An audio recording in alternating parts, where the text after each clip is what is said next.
Well, it's Friday. It's the best day of the week. That's what we always say, and it's always true because it means it's the end of the week, but also means it's time for the Morning Pitt Mailbag here on youtube.com/Panther-Lair.com. You know the deal. We get questions all week long from the Pitt fans, usually starting on Tuesday or Wednesday. We get the questions from the Pitt fans at Panther-Lair.com, and we answer as many as we can here in the Morning Pitt Mailbag on Friday. I always look forward to this. Hopefully you always look forward to this. I'm not going to waste any more time. Let's jump into it because we got great questions this week, including one that I had to bring out a little piece of paper to write down. You're not going to believe the stat. Like last week, I know I was like, oh, we're just going to jump right into it. Last week, our good friend Chris Gates had a question that made me do a little bit of research, and I was surprised at what I found about how often Pitt scores touchdowns on the first possession under Kade Bell. This week we got a question, not from Chris Gates. I'll have to remember who asked this question. I'll bring it. I'll say it when we get to the question because we're definitely going to address this. We get a question from somebody that maybe do a little research and actually tap a couple of our most trusted and informed resources for Pitt history and data. And I can't believe the stat that we came up with here. Yeah, I don't know if you'll be able to believe the stat that we came up with here. I'm shocked by it. I'm shocked. I'm not going to have that question first. It'll be like midway through, so you can't just skip ahead to the really good question that you'll impress all your friends with tomorrow at the well, if you're going to Morgantown, you can impress them at the tailgate. If you're watching at a bar, you can impress everyone at the bar. Either way, you're going to have to listen through this whole video to get it, and you're not going to believe it when I tell you. All right, Morning Pitt Mailbag here on youtube.com/Panther-Lair.com.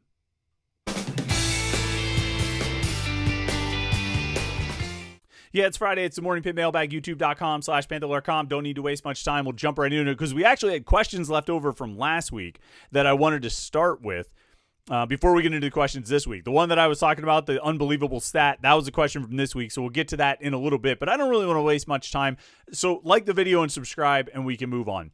Richard2928 starts us off with this question from last week. Says, since Pitt is a pass-first offense, do you think the concerns about the run blocking are because of the emphasis put on pass protection and keeping Eli Holstein clean in the pocket? Also, spreading the defense will help in the run game. I think the concerns about the run game and the blocking for the run game is that they just haven't blocked very well for the run game. Like it's really that simple. That's why I'm concerned about Pitt's blocking in the run game, and I think that's why I don't know how the Pitt coaches feel about it. They're talking about how good the O-line has been and all of that and how good the run blocking is. But, I mean, we've talked, we've broken down the numbers for you. That when they hand the ball off to a running back, they're getting at about 50% success rate. Even if you account for, short yardage touchdowns, they're still under 60% success rate on their running plays as far as gaining 4 yards or falling short of that number. So that's just not good enough, particularly when you're playing against Duquesne and Central Michigan, and maybe you're holding things back. Maybe there's parts of the scheme you haven't shown. Maybe there's this, maybe there's that. Maybe you just need to run the ball better. Maybe you need to block better. And, as far as spreading the defenses out, I mean, that's what they do. It's not like they've been packed in so far this year. I mean, they've been in 11 personnel basically all the time. I think they've always had a tight end and a running back on the field. I don't think they've gone with multiple running backs. I guess there were a few plays against Central Michigan where Kendall Stanley lined up basically as a tight end. So I guess that might have been technically a 2 tight end set, but for the most part, they've had 3 receivers, 1 tight end, and 1 running back on the field. I mean, they're spreading it out. They're just not running it very well. And they're not blocking for it very well, and they're not getting that sort of consistent push. And maybe they just have to rely on those big gains. That you're not going to get the consistent 4 to 6 or 7 yard gains every time you hand it off. You're going to get 1s and 2s and all that stuff. And then ideally you'll get the 53, right? Like that's what they've done, what they've been able to do so far this season, but that just might be who they are. So I don't know if it's necessarily about the emphasis on pass protection. I think you need to be able to do both. And no matter what kind of offense you run, you need to be able to run block, you need to be able to pass block. And I don't think Pitt has been great. I actually don't really think they've been all that great at either one of those so far this season. We'll see what it looks like tomorrow. Gepdog1 says, who do you think will be in Pitt men's basketball's starting lineup and regular playing rotation? I like diverging here. This was a question from last week. I like kind of breaking off from the, and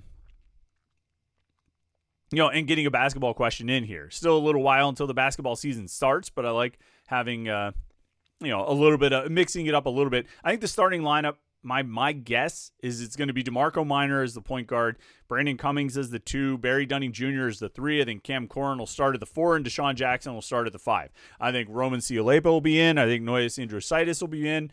I think probably Papa Amadou Conti will get time. I mean, like, they'll rotate guys in. We'll see how the rotation settles in, but that would be my guess on the starting 5. Minor, Cummings, Dunning, Corrin, and Jackson. Maybe eventually Roman Cialepa can wrestle that starting 4 job away. Maybe Noyes Andrositis can work his way into a starting lineup, maybe as the 2 or one of those wing spots. But that's kind of how I see it right now on September 12th. Zenmeister 1992 says, now this question was asked last week. Zenmeister says, coming off the week when we played our annual FCS game, do you see value in scheduling the FCS game later in the year as opposed to early in the year, similar how to the SEC does it, or does it not matter much? I think the upside to doing it later in the year, like they did last year, they had the FCS game in week 4. I think I remember 2019, they had the FCS game in like week 4, week 5. That Delaware game was in the middle of the season. 2021, they had the FCS game, I think in week 4, I want to say, the week after the Western Michigan loss. I think the upside of doing it mid-season like that, I don't know if you really want to do it like really late in the season like the SEC does. I don't know if that's good or bad, but I mean, putting it in like week 4, week 5, somewhere around there, I think the upside of that is it allows you to rest guys. Like if guys have been banged up through the first few games, you've got a chance to give them a game off. I mean, when they played Delaware in the middle of the season in 2019, the week after the UCF game, they won with the Pitt special and all that stuff. When they played in that game, played Delaware, like they rested Kenny Pickett. They rested, I think, a handful of guys because they were banged up from the Central Florida game. Last year they rested Desmond Reed for the Youngstown State game. I guess in 22 they had the FCS game kind of after 3 or 4 games. And I remember thinking, like, we talked about it a lot at that point. I forget who they played, New Hampshire or somebody, and or Rhode Island maybe. And it was like they didn't really use that game to try to work out some of the kinks in the passing offense, and I thought that was a real missed opportunity. They played Keaton Slovis, even though he'd gotten knocked around quite a bit, but they didn't use that game to sort of try to develop the passing game. And I thought, like I say, it seemed like a missed opportunity. I think if you have that FCS game at midseason, though, you've got an opportunity, again, to rest guys, to work on certain things, whereas your first game, I don't know if you get a lot out of it. They hold back so much on the offense and defense. They try not to show anything. They all you did was you just got to win, which you're going to win at mid-season too. You might as well try and get something productive out of it, like resting guys or working on areas that you need to work on. All right, bringing us up to this week's questions, because we got some good ones here. Let me see.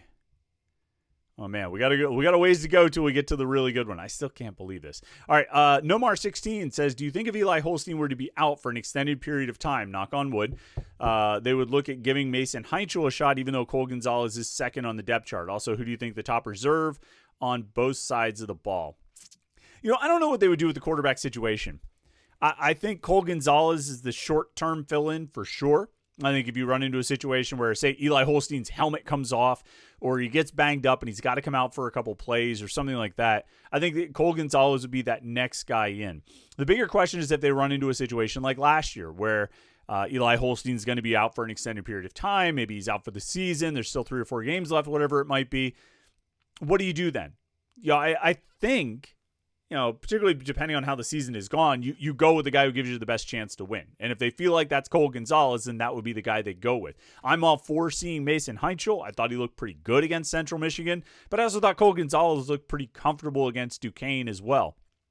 And so I think you really just go with who you think gives you the best chance to win. And again, it may depend on how long Holstein's out. If he's out for 2 plays, that's different from being out for 2 weeks, right? And so maybe that would affect the line of thinking. But even then, 2 weeks, if you're going to get him back before the end of the season, you want to keep winning or you want to win games. And so you go with whoever gives you the best chance. And my guess is that would probably be the veteran, but I don't know. We'll see when they get into that situation.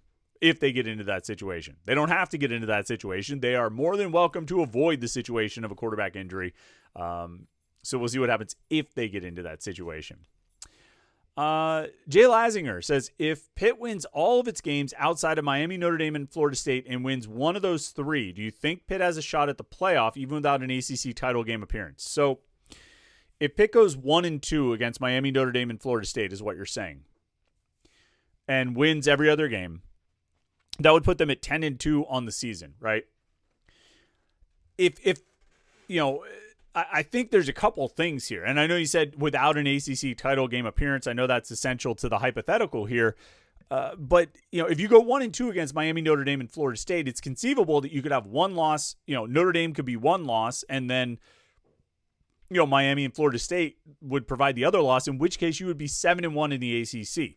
And my guess is 7-1 is going to get you into the ACC championship game unless you lose a tiebreaker to whoever you lose to, Miami or Florida State. I know your hypothetical is, could Pitt get an at-large bid with a 10-2 record? I would guess for Pitt to get an at-large bid at 10-2, going 1-2 against the three teams you just mentioned, the win would probably have to be at Florida State. If Florida State keeps playing well, if they keep doing like they're doing, if Florida State, okay, so if you go 1-2 against, you know, like you're talking about here, you beat Florida State, you lose to Miami and Notre Dame, you're 7-1 in the ACC. Florida State presumably is 7-1 in the ACC, and you've got a tiebreaker over them, so you're making the ACC championship game. Let's say you lose to Miami and Florida State, right? Because in terms of at-large bids and resumes, I mean, the Florida State game is the one out of those three that would look the best if Florida State keeps doing what they've been doing, if they keep playing well, because that would be a road win against what's probably a top 10, top 5 opponent at that point, top 5 opponent. So, you know, in terms of resume, that's the win you would need to get the most, the one that could help you the most. If we're going to play out this scenario and not, you know, have Pitt not making the ACC title game when they go 1-2 against Miami, Notre Dame, and Florida State, and those are the only two losses on the season, then they pretty much have to lose Miami and Florida State, so they'd end up 6-2 in the ACC, which would probably keep them out of going to Charlotte. So then you're 10-2. You'd have a win over Notre Dame. You have a win over Louisville, which would probably look pretty good. Chances are Georgia Tech might be ranked. Well, I mean, you know, assuming Louisville is ranked, assuming Georgia Tech is ranked, you'd have a couple ranked wins there. You'd obviously have a big signature win over Notre Dame. Would it be enough to get into the top 12, though? I mean, you have a shot, but you might be like 13 or 14. Might be just on the outside looking in. I don't know. It's tough. I like this question too. H2 Pitt 13_9 says, which do you think is more likely, that this weekend will be Pat Narduzzi's last backyard brawl as Pitt's head coach, or that Pitt will make a playoff run during Eli Holstein's tenure?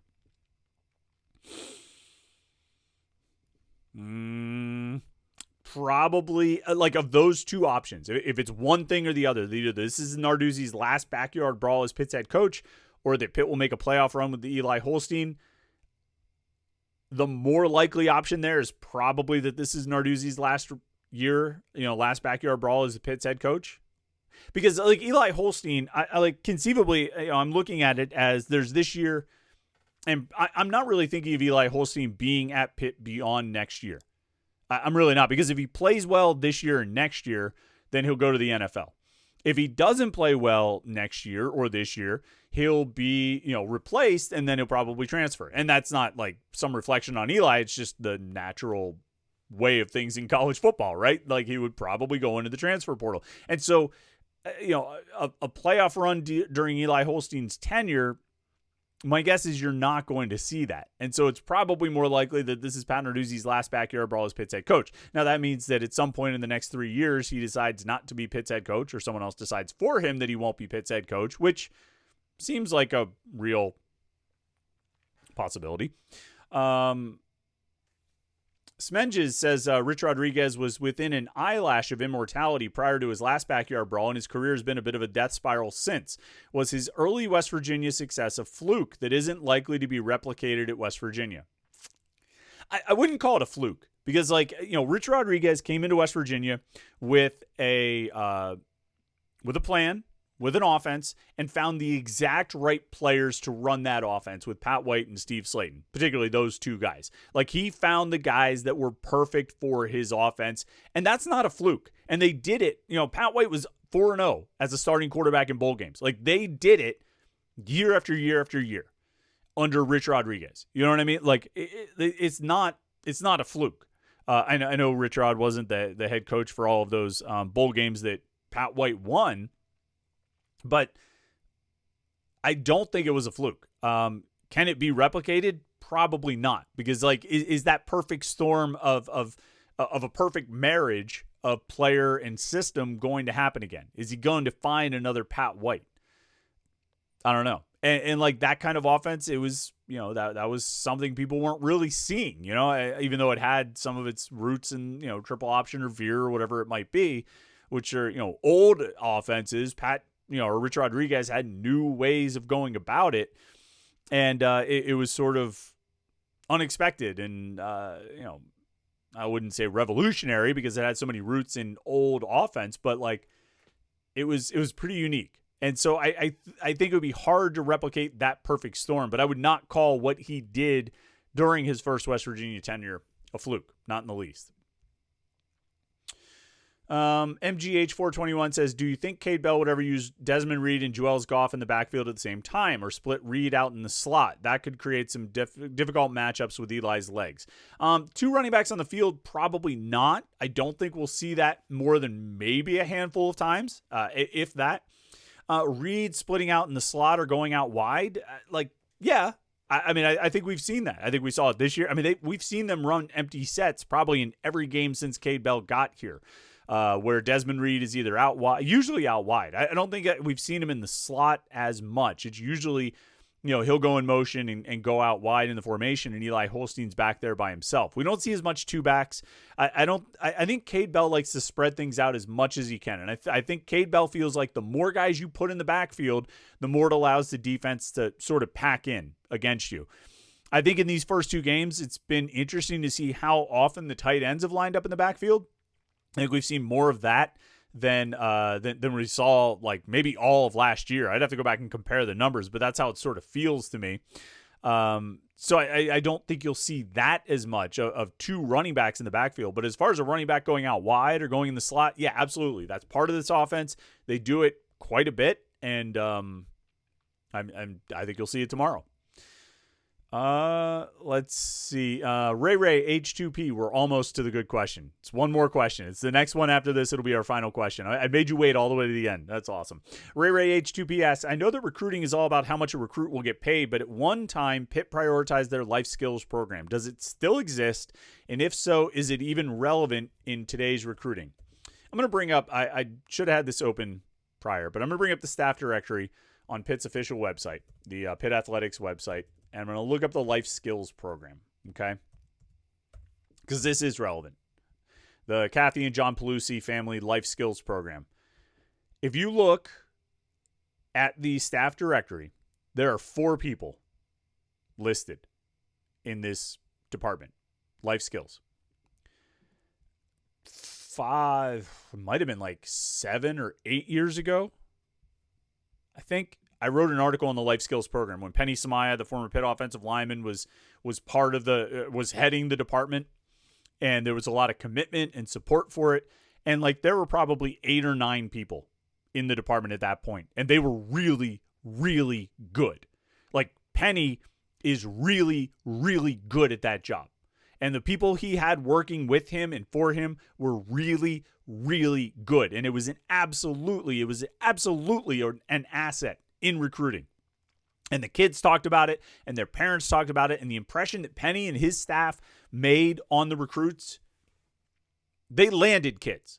Like in some cases, I think that life skills program was the extra, you know, thumb on the scale that put it over the top for Pitt to get certain recruits to commit. I think it was that impactful. And then, and not just as a recruiting tool, but they actually did a great job. Like, they were really, really good at what they did. Not just to recruit kids, but what they actually did when the kids got on campus. It was a huge asset.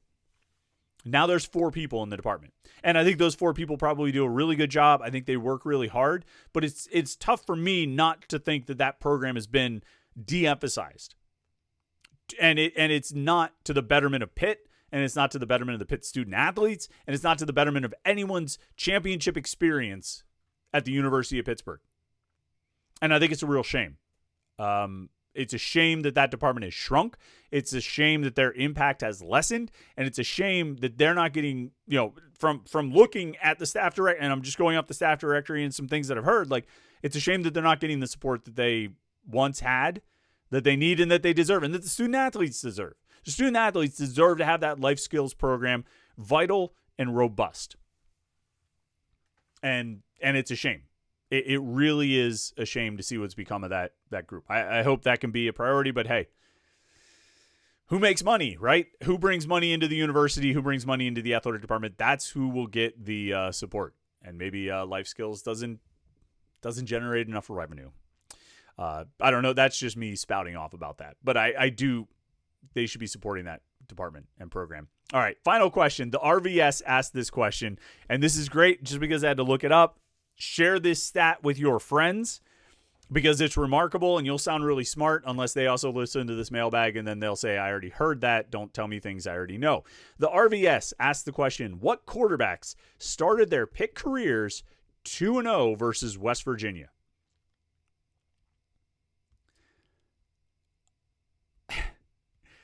This took some research. This took some doing. This took some looking things up. This took the media guide. This took this paper here. This took multiple phone calls and text messages to make sure I wasn't missing anything. Because this question, the answer to this question is also the answer to this question. Who was the last Pitt quarterback to even win 2 games against West Virginia? It's the same answer. The last guy who started his career 2-0 against West Virginia is also the last guy to win more than 1 game against West Virginia. And you have to go back 40 years, 43 years, and 17 quarterbacks ago, 18 quarterbacks ago to find the last Pitt quarterback, 18 starting quarterbacks ago, guys who started against West Virginia, I should say, to find the last guy who won more than 1 game against West Virginia. It was Dan Marino. Dan Marino went 4-0 against West Virginia in his career.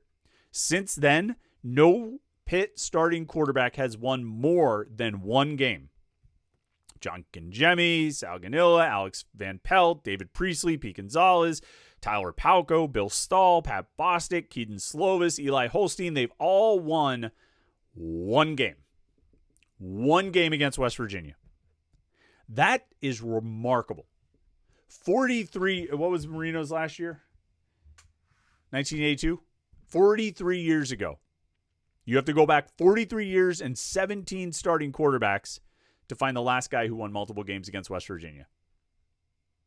Eli Holstein can break that streak tomorrow. We think he will, but we'll see. We'll see. Share that stat. Maybe I built that up to be more than it is, but I think that is remarkable that it's been that long since Pitt had a quarterback win multiple games against West Virginia. Now, there was a break in the series in there, and the reality is the 1990s weren't very good to the University of Pittsburgh football program. But, Tyler Palco went 1-2 against West Virginia. Rod Rutherford was 0-2 as a starter against West Virginia. Matt Lytle started 3 games and lost all of them. Alex Van Pelt was 1-3. John Ryan was on. John Kingemi was 1-3 against West Virginia. Got to go all the way back to Dan Marino. Dan Marino down here, maybe Eli Holstein up here. We'll see.